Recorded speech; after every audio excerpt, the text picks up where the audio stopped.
भक्तजनों, माताओं, बहनों, सादर जय श्री कृष्ण। हमारे YouTube चैनल में आप सभी का बहुत बहुत स्वागत है। मैं हूं आपके साथ आचार्य धर्मेंद्र शास्त्री। सबसे पहले आपको और आपके पूरे परिवार को देवशयनी एकादशी की बहुत बहुत शुभकामनाएं और बधाइयां। भगवान लक्ष्मी नारायण का भरपूर आशीर्वाद आपके जीवन पर सदैव बना रहे। आप सभी सुखी रहें, स्वस्थ रहें, व्यस्त रहें और मस्त रहें। पूरे वर्ष में 24 एकादशी आती है, लेकिन जिस साल अधिक मास आता है उस वर्ष 26 एकादशी होती है। सनातन धर्म में बताया है कि एकादशी का जो व्रत होता है वो सबसे बड़ा व्रत होता है।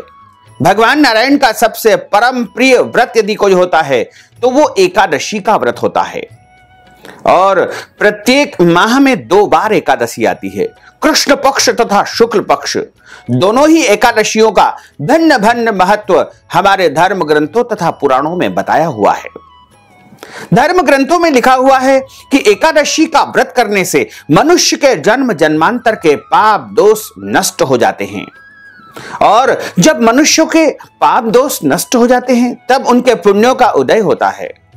और जब पुण्य का उदय होता है तब उसे सुख सुविधाओं की प्राप्ति होती है और इस संसार में धर्म, अर्थ, काम और अंत समय में वह मोक्ष पद को प्राप्त कर लेता है। तो यदि आप भी एकादशी का व्रत नहीं कर रहे हैं तो आपको एकादशी का व्रत अवश्य करना चाहिए। और सभी भक्तों को दोनों पक्षों की एकादशियों का व्रत करना चाहिए। सदैव ध्यान रखना चाहिए कि द्वादशी युक्त एकादशी का ही व्रत करना चाहिए। इस बार आषाढ़ माह के शुक्ल पक्ष की जो देवशयनी एकादशी है, जिसका नाम पद्मा एकादशी भी है, और इस दिन से चातुर्मास का प्रारंभ भी होगा। तो देवशयनी एकादशी बड़ी एकादशी मानी जाती है। और इस बार एकादशी का जो महापर्व है वो इस प्रकार रहेगा। एकादशी का व्रत आपको कब करना चाहिए तथा इस व्रत को खोलने का समय कब से कब तक रहेगा और किस विधि से आपको एकादशी का व्रत करना चाहिए तथा एकादशी तिथि में कौन कौन से नियमों का पालन आपको अनिवार्य रूप से करना चाहिए। देवशयनी एकादशी जो कि इस बार 19 जुलाई 2021 को रात को 9:59 से प्रारंभ हो रही है, जो कि 20 जुलाई 2021 को शाम को 7:17 पर एकादशी तिथि समाप्त हो जाएगी। तो सूर्योदय व्यापिनी तथा द्वादशी युक्त जो एकादशी रहेगी वो 20 जुलाई 2021 को ही रहेगी। तो सभी भक्त जनों को, माताओं बहनों को 20 जुलाई 2021 मंगलवार के दिन ही एकादशी का व्रत करना चाहिए और इसी दिन देवशयन का कार्य भी किया जाएगा तथा इसी दिन से चातुर्मास का आरंभ भी हो जाएगा। चातुर्मास के नियम भी इसी दिन से प्रारंभ माने जाएंगे। और देवशयनी एकादशी जो होगी उस व्रत को सभी भक्तजनों को, माताओं बहनों को अवश्य करना चाहिए। यदि आप एकादशी का व्रत पहले से करते आ रहे हैं तो बहुत अच्छी बात है, और नहीं करते हैं तो भी आपको देवशयनी एकादशी का व्रत तो करना ही चाहिए, क्योंकि साल में जितनी भी बड़ी बड़ी एकादशियां होती है उनमें देवशयनी एकादशी का सबसे अधिक महत्व माना गया है। और 20 जुलाई 2021 को एकादशी का व्रत किया जाएगा तथा इस व्रत का पारणा यानी व्रत खोलने का जो समय रहेगा 21 जुलाई 2021 बुधवार के दिन सुबह 5:36 से लेकर के सुबह 8:21 के बीच में आपको व्रत का पारणा कर लेना चाहिए, क्योंकि विधि विधान से व्रत करेंगे, विधि विधान से व्रत का पारणा करेंगे, तभी आपको एकादशी व्रत का पूरा पूरा पुण्य फल प्राप्त हो पाएगा। जो भक्तजन, माताएं बहनें एकादशी का व्रत करते हैं उनको दशमी से लेकर के द्वादशी तक निरंतर 3 दिनों तक कुछ नियमों का पालन करना चाहिए। तो सबसे पहले हम आपको बता दें कि दशमी के दिन उनको कौन कौन से नियम पालन करना चाहिए। जो भक्तजन, माताएं बहनें एकादशी का व्रत करते हैं उनको दशमी तिथि यानी 19 जुलाई 2021 सोमवार के दिन एक समय भोजन करना चाहिए तथा दशमी तिथि के दिन शहद का त्याग करना चाहिए। दशमी तिथि के दिन पराय अन्न का सेवन नहीं करना चाहिए। दशमी तिथि के दिन एक समय भोजन में शुद्ध और सात्विक भोजन आपको करना चाहिए। दशमी तिथि के दिन भी चावल नहीं खाना चाहिए तथा इस दिन मांस, मदिरा, लहसुन, प्याज इत्यादि का भी उपयोग नहीं करना चाहिए। और दशमी तिथि के दिन ब्रह्मचर्य व्रत का पालन करना चाहिए। उसके बाद एकादशी तिथि के दिन प्रातः काल आपको जल्दी उठना चाहिए और उसके बाद आपको स्नान करना चाहिए, यानी ब्रह्म मुहूर्त में उठ करके स्नान आपको कर लेना चाहिए। ब्रह्म मुहूर्त का जो समय रहेगा 20 जुलाई 2021 मंगलवार के दिन सुबह 4:30 से लेकर के 5:30 का जो समय रहेगा वो ब्रह्म मुहूर्त का रहेगा। उस समय आपको स्नान आदि कार्यों से निवृत्त होकर के सबसे पहले अपने घर के देवी देवताओं का पूजन करें, सूर्य भगवान को जल अर्पित करें।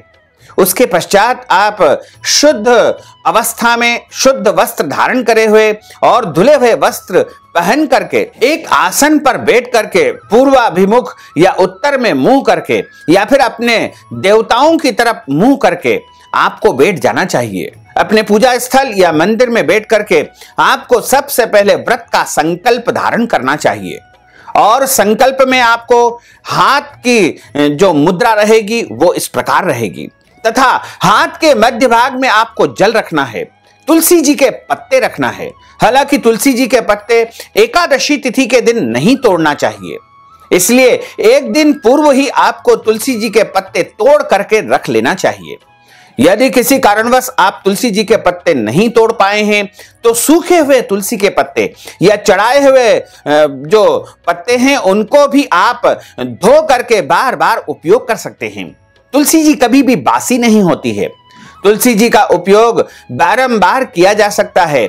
इसमें किसी भी प्रकार के भ्रम और भय की बिल्कुल भी आवश्यकता नहीं है।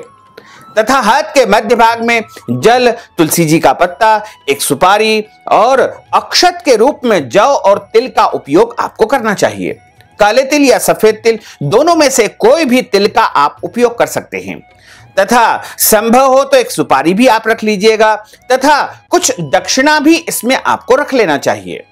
तो सबसे पहले आपको संकल्प करना चाहिए। हम आपको संस्कृत में पूरा संकल्प बोल करके सुनाएंगे। यदि आप चाहें तो हिंदी में भी अपने मन की भावनाओं को प्रकट करते हुए आपको संकल्प कर लेना चाहिए। संकल्प का अर्थ होता है प्रतिज्ञा करना या शपथ ग्रहण करना। यदि आप निष्काम भाव से भी व्रत करते हैं एकादशी का तो भी आपको संकल्प धारण करना चाहिए। यदि आप सकाम भावना, सकाम का अर्थ होता है मन में कोई भी कामना या इच्छा हो तो उसे सकाम कहा जाता है। वहीं निष्काम भाव का अर्थ होता है मन में कोई भी इच्छा न हो, केवल प्रभु की भक्ति आपको प्राप्त करनी हो, मोक्ष पद की प्राप्ति आपको करनी हो, उसे निष्काम भाव कहा जाता है। दोनों ही अवस्था में आपको संकल्प धारण करना चाहिए। एकादशी तिथि के दिन सभी को ध्यान रखना चाहिए कि चावल का उपयोग बिल्कुल नहीं करना चाहिए। खाने में चावल का उपयोग नहीं किया जाता है तथा पूजन अर्चन में भी चावल का उपयोग नहीं किया जाता है। इसी प्रकार एकादशी के दिन यदि आपके घर में व्रत करते हैं या नहीं भी करते हैं तो आपके घर में चावल नहीं बनाना चाहिए तथा एकादशी के दिन किसी भी मनुष्य को अन्न का सेवन नहीं करना चाहिए और इस दिन प्याज, लहसुन, मांस, मदिरा, अभक्ष भक्षण से दूरी बना करके रखना चाहिए तथा एकादशी के दिन बाल नहीं कटवाना चाहिए, दाढ़ी कटिंग नहीं करवाना चाहिए, शरीर के अंग के कोई भी बाल नहीं काटना चाहिए। इसी प्रकार एकादशी के दिन नाखून नहीं काटना चाहिए और एकादशी के दिन आपको जो है झूठ नहीं बोलना चाहिए, क्रोध नहीं करना चाहिए, वाद विवाद नहीं करना चाहिए, लड़ाई झगड़ा नहीं करना चाहिए तथा घर के बड़े बुजुर्ग या माता पिता अथवा सास ससुर का अपमान बिल्कुल नहीं करना चाहिए। उनका सम्मान करना चाहिए, उनकी सेवा करनी चाहिए। एकादशी के दिन आपको देवी देवताओं की, साधु संतों की, शास्त्रों की भी बुराई बिल्कुल नहीं करना चाहिए। इसी के साथ एकादशी तिथि के दिन यदि आपके घर पर कोई याचक आता है, मांगने वाला आता है या जरूरतमंद व्यक्ति आता है तो उसे खाली हाथ नहीं लौटाना चाहिए। उसे अपने सामर्थ्य या शक्ति के अनुसार कुछ न कुछ दान पुण्य अवश्य ही करना चाहिए तथा एकादशी के दिन आपको ब्रह्मचर्य व्रत का पालन भी करना चाहिए, यानी पति पत्नी को एक दूसरे से दूरी बना करके रखना चाहिए। एकादशी का जो सर्वोत्तम फलाहार होता है वो दूध से बनी वस्तुएं या दूध अथवा मिठाई होती है। इसके अलावा सभी प्रकार के फल का उपयोग आप एकादशी के फलाहार में अवश्य ही कर सकते हैं। और माताओं बहनों को यदि एकादशी के दिन या आगे पीछे मासिक धर्म की स्थिति उत्पन्न हो जाती है या पीरियड की स्थिति उत्पन्न हो जाती है, ऐसे में उनको व्रत के समस्त नियमों का पालन करना चाहिए। केवल भगवान का पूजन तथा प्रभु को स्पर्श नहीं करना चाहिए। बाकी व्रत के सभी नियमों का पालन निश्चिंत होकर के कर सकते हैं, व्रत भी कर सकते हैं। इसी प्रकार यदि आपके घर परिवार में जन्म अथवा मृत्यु का सूतक लग जाए, ऐसी अवस्था में भी आपको व्रत के सभी नियमों का पालन करना चाहिए। इस दौरान केवल भगवान का पूजन तथा स्पर्श आपको नहीं करना चाहिए। इसी प्रकार जो माताएं बहनें गर्भावस्था में रहती है, गर्भवती रहती है, उनको भी एकादशी के व्रत का पालन अवश्य करना चाहिए। लेकिन ध्यान रखना चाहिए कि वो बिल्कुल निराहार या निर्जला एकादशी का व्रत न करे। फलाहार करके अच्छी प्रकार से अपने शरीर तथा अपने पेट में पल रहे बच्चे का ध्यान रखते हुए एकादशी का व्रत करेंगे तो उनको उत्तम पुण्य फल की प्राप्ति हो पाएगी। इसी प्रकार एकादशी के दिन पेड़ पौधों को काटना या छांटना नहीं चाहिए। एकादशी के दिन भूमि को खोदना नहीं चाहिए तथा एकादशी के दिन आपको किसी भी प्राणी मात्र को कष्ट नहीं पहुंचाना चाहिए। एकादशी के दिन गौ माता की सेवा करना चाहिए। गौ माता को हरी घास खिलाना चाहिए। गौशाला में दान पुण्य भी करना चाहिए। इसके अलावा एकादशी के दिन ब्राह्मण को वस्त्र दान करना चाहिए, फलाहार का दान करना चाहिए या अन्न दान या कोई भी वस्तु का दान एकादशी के दिन यदि आप करेंगे तो आपको महान पुण्य फल की प्राप्ति होगी। इसके अलावा एकादशी का जो व्रत करता है उसको कथा का श्रवण भी अनिवार्य रूप से करना चाहिए। जब आप कथा का श्रवण करेंगे तभी आपको एकादशी का पूरा पूरा पुण्य लाभ प्राप्त हो पाएगा। कथा हमेशा ब्राह्मण के मुखारविंद से ही सुनना चाहिए, क्योंकि ब्रह्म वाक्य जनार्दन। जब आप ब्राह्मण के मुख से कथा सुनेंगे तो आपको साक्षात नारायण के मुखारविंद से कथा श्रवण करने का पूरा पूरा पुण्य लाभ प्राप्त हो पाएगा। और जब आप कथा का श्रवण करते हैं तो आप कथा सुनाने वाले विद्वान ब्राह्मण को दक्षिणा अवश्य प्रदान करें, क्योंकि दक्षिणा जब आप प्रदान कर देंगे तभी आपको एकादशी की कथा का पूरा पूरा पुण्य फल प्राप्त हो पाएगा। इसी प्रकार आपको ब्राह्मण को वस्त्रदान, अन्नदान, गोदान या अपने सामर्थ्य के अनुसार कुछ न कुछ दान पुण्य अवश्य ही करना चाहिए, जिससे आपको एकादशी का पूरा पूरा पुण्य फल अवश्य ही प्राप्त हो सकेगा। क्योंकि एकादशी का जो व्रत होता है वह सबसे बड़ा व्रत होता है और देवशयनी एकादशी तो अपने आप में ही कल्याणकारी एकादशी मानी गई है, क्योंकि इसी दिन से 4 माह के लिए निरंतर देवता का शयन हो जाएगा। और देवताओं के शयन के पहले जो एकादशी होती है उसे देवशयनी एकादशी कहा जाता है। और इसी दिन से लेकर के कार्तिक माह के शुक्ल पक्ष की एकादशी यानी देवोत्थानी एकादशी तक देवता शयन करेंगे। और जब देवता शयन करने के लिए जाते हैं उस समय हम इस व्रत का पालन करेंगे, प्रभु से प्रार्थना करेंगे तो निश्चय ही सोते सोते देवता हमारी मनोकामनाओं को, हमारी इच्छाओं को अवश्य ही पूर्ण कर देंगे। और जो भक्तजन माताएं बहनें 20 जुलाई 2021 को देवशयनी एकादशी का व्रत करेंगे उनको इस व्रत का पारणा 21 जुलाई 2021 बुधवार को सुबह 5:36 से लेकर के सुबह 8:21 तक कर लेना चाहिए। द्वादशी के दिन प्रातःकाल जल्दी उठना है, स्नान करना है और उसके पश्चात आपको भगवान के सामने आसन लगा करके बैठ जाना चाहिए तथा संकल्प धारण करके हाथ में जल लेकर के और एकादशी व्रत के पारणा यानी व्रत खोलने का संकल्प आपको करना चाहिए। और जो वस्तु आप दान देना चाहते हैं उसका भी मन में आपको स्मरण करनी चाहिए। द्वादशी के पारणा के समय यानी व्रत खोलने के बाद में ब्राह्मण को भोजन करवाना चाहिए। यदि आप भोजन नहीं करवा सकते हैं तो आप भोजन के निमित्त नगद राशि ब्राह्मण को प्रदान कर सकते हैं। इसके अलावा अन्नदान दे सकते हैं, वस्त्र दान दे सकते हैं, गौदान दे सकते हैं, या जो भी वस्तु चाहें आप ब्राह्मण को अवश्य ही प्रदान कर सकते हैं। तो अब हम आपको एकादशी के दिन प्रातः काल किए जाने वाले संकल्प सुनाने जा रहे हैं। इस संकल्प के माध्यम से आप अपने हाथ में जल, तुलसी जी के पत्ते तथा सुपारी, पीला पुष्प, जौ और तिल या दोनों में से कोई भी एक वस्तु रख करके हाथ की मुद्रा इस प्रकार रख करके आपको संकल्प धारण करना चाहिए। संकल्प में सबसे पहले 3 बार विष्णु विष्णु का उच्चारण करें। ओम तिथिर्विष्णु सदावारो नक्षत्रम विष्णुरेव च योगश्च करणम विष्णु सर्वं विष्णुमयं जगत। ओम विष्णुर्विष्णुर्विष्णुः श्रीमद्भगवतो महापुरुषस्य विष्णुरज्ञेयः प्रवर्तमानस्य अद्य श्री ब्रह्मणोहि द्वितीय परार्धे श्री श्वेतवारः कल्पे वैवस्वत मन्वन्तरे अष्टाविंशतितमे कलियुगे कलि प्रथम चरणे भूर्लोके भारतवर्षे भरतखंडे जम्बूद्वीपे आर्यावर्तांतर्गत ब्रह्म वर्तेक देशे ही अपने देश, अपने प्रदेश, अपने नगर, अपने शहर का नाम उच्चारण करिएगा।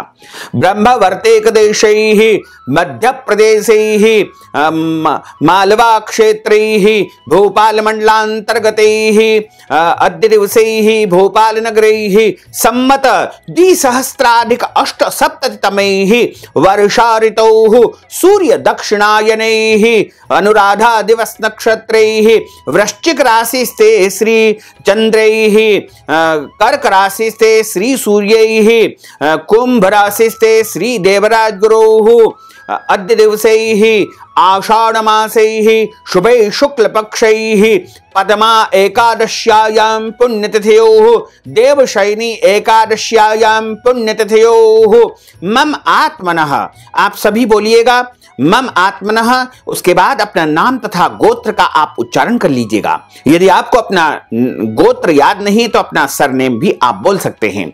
श्रुति स्मृति पुराणोक्त वेदोक्त फल प्राप्त्यर्थम समस्त मनवांछित कामना संसिद्ध्यर्थम लोके सभायां राजद्वारे व्यापारे कृषि कार्ये सेवा कार्ये यश विजय लाभादि प्राप्त्यर्थम यह जन्मनि जन्मांतरे वा सकल दुरितोपशमनार्थम आदि देविक आदि भौतिक आध्यात्मिक त्रिविध तापोपशमनार्थम वात पित्त कफ जन दोष परिहारार्थम आदित्याद्यावाहित नवग्रह देवताः प्रसन्नार्थम कुल देवताः प्रसन्नार्थम सर्व देवताः प्रसन्नार्थम अद्य दिवसे ही देवशयनी पद्मा एकादश्यायां संपूर्ण पुण्य फल प्राप्त्यर्थम एकादशी व्रत कर्माहम करिष्येहि। इस प्रकार आपको संकल्प भगवान को समर्पित कर देना चाहिए। उसके बाद हाथ जोड़ करके प्रभु से प्रार्थना करें कि हे प्रभु, मैं आज देवशयनी पद्मा एकादशी का व्रत करने जा रहा हूं या करने जा रही हूं। मेरे इस व्रत को आप पूरा करने का मुझे सामर्थ्य तथा शक्ति प्रदान करना। इस प्रकार आप प्रभु से अपनी मन की इच्छाओं को प्रकट करके प्रार्थना कर लीजिएगा। इस प्रकार आपको एकादशी का व्रत करना चाहिए। अब हम आपको एकादशी की दिव्य और ज्ञानमयी कथा सुनाने जा रहे हैं, क्योंकि जो भक्तजन माताएं बहनें एकादशी का व्रत करते हैं उनको देवशयनी यानी पद्मा एकादशी की कथा का श्रवण भी करना चाहिए। गुरुर्ब्रह्मा गुरुर्विष्णु गुरुर्देवो महेश्वरा गुरुः साक्षात् परब्रह्म तस्मै श्री गुरुवे नमः। श्री अखंड मंडलाकारं व्याप्तं येन चराचरं तत्पदं दर्शितं येन तस्मै श्री गुरुवे नमः। कृष्णाय वासुदेवाय हरये परमात्मने प्रणतः क्लेशनाशाय गोविंदाय नमो नमः। वसुदेव सुतं देवं कंसचाणूरमर्दनं देवकी परमानंदं कृष्णं वंदे जगद्गुरुं। कृष्णाय वासुदेवाय हरये परमात्मने प्रणतः क्लेशनाशाय गोविंदाय नमो नमः। सच्चिदानंद रूपाय विश्वोत्पत्त्यादिहेतवे तापत्रय विनाशाय श्री कृष्णाय वयं नमः। यं प्रव्रजन्तमनुपेतमपेत कृत्यं द्वैपायनो विरह कातर आजुहाव पुत्रेति तन्मयतया तरबोभिनेदुस्तं सर्वभूत हृदयं मुनिबानतोऽस्मि।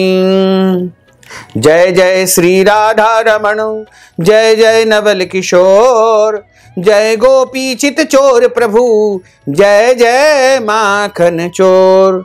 मात मेरी श्री राधिका, पिता मेरे घनश्याम, इन दोनों के चरणन में मेरा बारंबार प्रणाम, मेरा बारंबार प्रणाम, मेरा बारंबार प्रणाम। मोहिनी मूरत श्याम की वो मन रही समाय, जो मेहंदी के पात में लाली रही समाय। धन यौवन एक दिन उड़ जाएंगे जैसे उड़े कपूर, मन मूरख तू राम भज, क्यों चाटे जगधूर, क्यों चाटे जगधूर। राम कृष्ण दो एक है, अंतर नहीं निमेष, इनके नयन गंभीर है, उनके चपल विशेष, उनके चपल विशेष। करार विंदे न पदार विंदम, मुखार विंदे न विनिवेशयन्तिम, वटस्य पत्रस्य पुटेशयानम, बालम मुकुंदम मनसा स्मरामि, बालम मुकुंदम मनसा स्मरामि। वरह पीडम नटवर वपुः, कर्णयोः कर्णिकारम, विभ्रद्वास कनक कपीशम, वेजयन्तीम चमालाम। रंध्रान वेणोर्धर सुदया, पूरयन् गोपवृन्दैः, वृंदारण्यम स्वपदरमणम, प्राविशत गीत कीर्तिः। बोलिए श्री वृंदावन बिहारी लाल की जय, गोपाल कृष्ण भगवान की जय, श्री द्वारकाधीश भगवान की जय, श्री लक्ष्मी नारायण भगवान की जय, श्री गिरिराज धरण की जय, श्री गोवर्धन नाथ भगवान की जय, श्री श्याम सुंदर यमुने महारानी की जय। भक्तजनों, माताओं बहनों, देवशयनी एकादशी, जिसे पद्मा एकादशी भी कहा जाता है, और इस एकादशी की जो कथा हमारे पुराणों में बताई गई है वह बड़ी दिव्य कथा है। एक समय की बात है, धर्मराज युधिष्ठिर ने कहा कि हे केशव, आषाढ़ माह के शुक्ल पक्ष की एकादशी का क्या नाम है तथा इस व्रत को करने की विधि क्या है, और इस एकादशी के दिन कौन से देवता का पूजन किया जाता है। भगवान कृष्ण कहने लगे कि हे राजन, जिस कथा को ब्रह्मा जी ने नारद जी से कहा था वही मैं तुमसे कहता हूं। एक समय नारद जी ने ब्रह्मा जी से यही प्रश्न किया था। तब ब्रह्मा जी ने उत्तर दिया कि हे नारद, तुमने कलयुगी जीवों के उद्धार के लिए बहुत ही उत्तम प्रश्न किया है, क्योंकि आषाढ़ माह के शुक्ल पक्ष की जो देवशयनी एकादशी है यह सभी व्रतों में उत्तम है। इस व्रत से समस्त पाप नष्ट हो जाते हैं, और जो मनुष्य इस व्रत को नहीं करते हैं वे नरकगामी होते हैं। इस व्रत को करने से भगवान विष्णु अत्यधिक प्रसन्न होते हैं। इस एकादशी का नाम पद्मा एकादशी है। अब मैं तुमसे एक पौराणिक कथा कहता हूं, तुम मन लगा करके सुनो। सूर्यवंश में मांधाता नाम का एक चक्रवर्ती सम्राट राजा हुए हैं, जो सत्यवादी थे, जितेंद्रिय थे, अपनी प्रजा का पुत्रवत पालन किया करते थे और सदैव धर्म परायण यानी धार्मिक कार्यों में लगे रहते थे। उनकी समस्त प्रजा धन धान्य से परिपूर्ण तथा सुखी थी। उनके राज्य में कभी भी अकाल नहीं पड़ता था। एक समय की बात है कि उस राजा के राज्य में 3 वर्ष तक बरसात नहीं हुई, यानी उनके राज्य में पानी नहीं गिरा, और इस कारण से उनके राज्य में अकाल पड़ गया। प्रजा अन्न की कमी के कारण अत्यंत दुखी हो गई। अन्न के न होने से राज्य में यज्ञ आदि जितने भी धार्मिक अनुष्ठान थे वो सब के सब बंद हो गए। एक दिन प्रजा राजा के पास जाकर के कहने लगी कि हे राजन, सारी प्रजा त्राही त्राही पुकार रही है, क्योंकि समस्त विश्व की सृष्टि का कारण वर्षा है।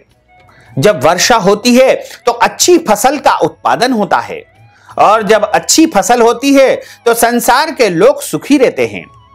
वर्षा के अभाव से हमारे राज्य में अकाल पड़ गया है और अकाल से प्रजा मर रही है। इसलिए हे राजन, कोई ऐसा उपाय आप बताओ जिससे प्रजा का कष्ट दूर हो जाए। राजा मांधाता कहने लगे कि आप लोग ठीक कह रहे हैं, वर्षा से ही अन्न उत्पन्न होता है और आप लोग वर्षा न होने से अत्यंत दुखी हो गए हो। मैं आप लोगों के दुख का कारण समझ रहा हूं। ऐसा कह करके राजा कुछ सेना को लेकर के वन की तरफ चल दिए।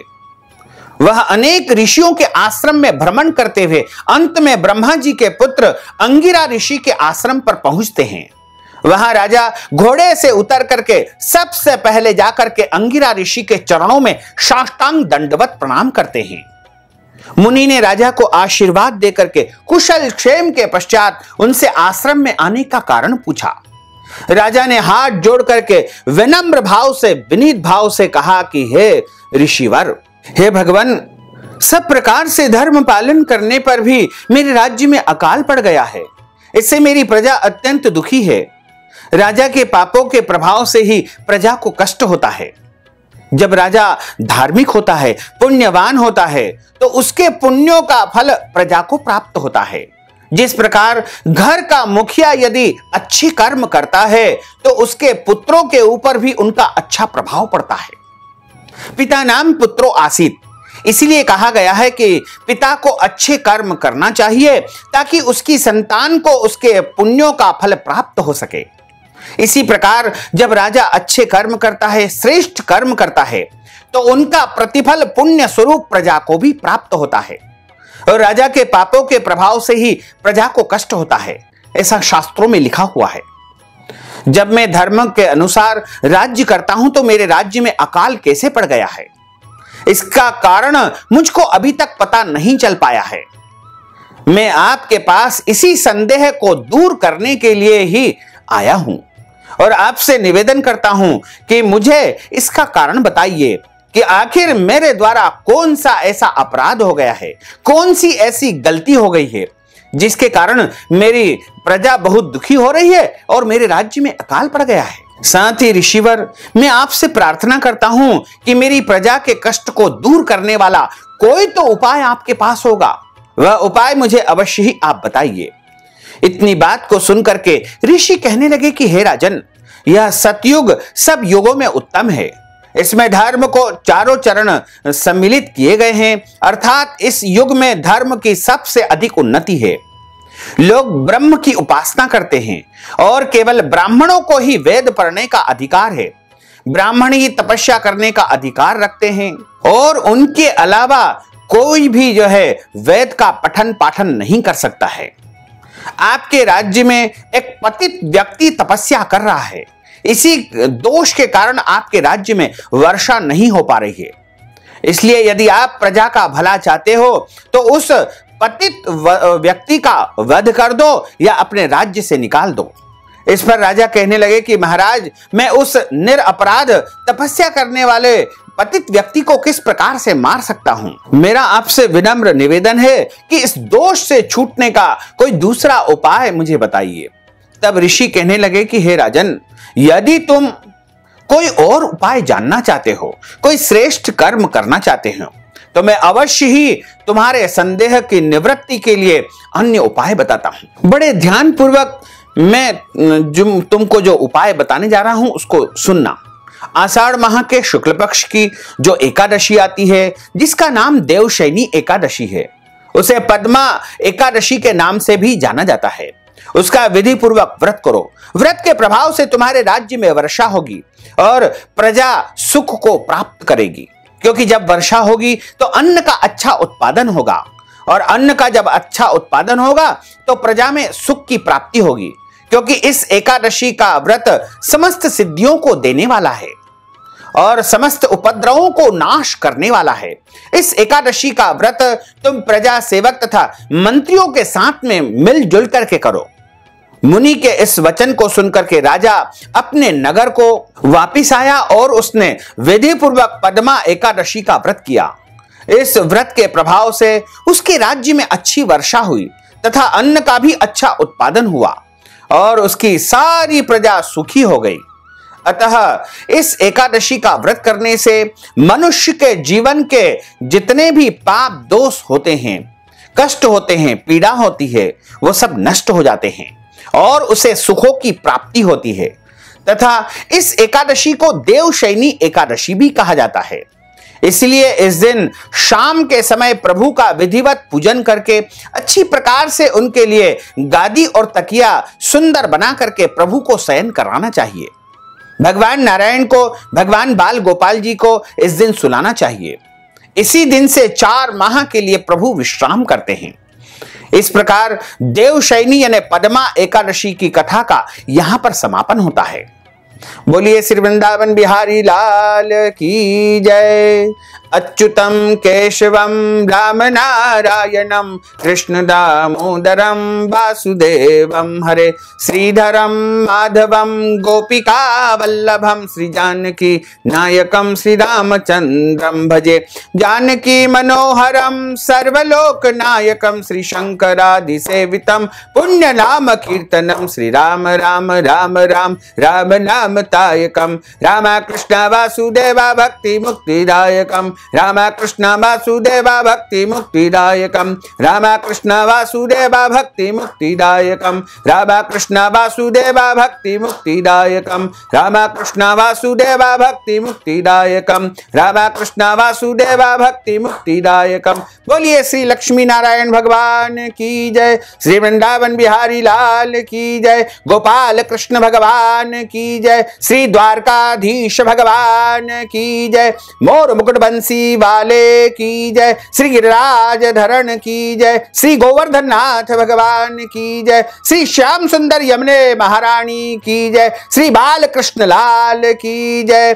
श्री गुसाई जी परम दयाल की जय। श्री वल्लभाधीश की जय। धर्म की जय हो, अधर्म का नाश हो, प्राणियों में सद्भावना हो, विश्व का कल्याण हो, सनातन धर्म की जय हो, गौ माता की जय हो, नगर बस्ती की जय हो, आज के आनंद की जय हो, कल के आनंद की जय हो, परसों के आनंद की जय हो, बरसों बरसों के आनंद की जय हो। ओम नमः पार्वती पते हर हर महादेव हर। तो भक्तजनों, माताओं बहनों, हमने आपको ज्ञानवर्धक कथा सुनाई है। यदि आप कथा के निमित्त या देवशयनी पद्मा एकादशी के निमित्त दान दक्षिणा प्रदान करना चाहते हैं, या फिर देवशयनी एकादशी के उपलक्ष्य में गौ दान करना चाहते हैं, अन्न दान करवाना चाहते हैं, ब्राह्मण भोजन करवाना चाहते हैं, वस्त्र दान करवाना चाहते हैं, भूमि दान, स्वर्ण दान या कोई भी दान पुण्य यदि आप देवशयनी पद्मा एकादशी के निमित्त करना चाहते हैं, तो आप हमारी पेटीएम के माध्यम से, गूगल पे के माध्यम से,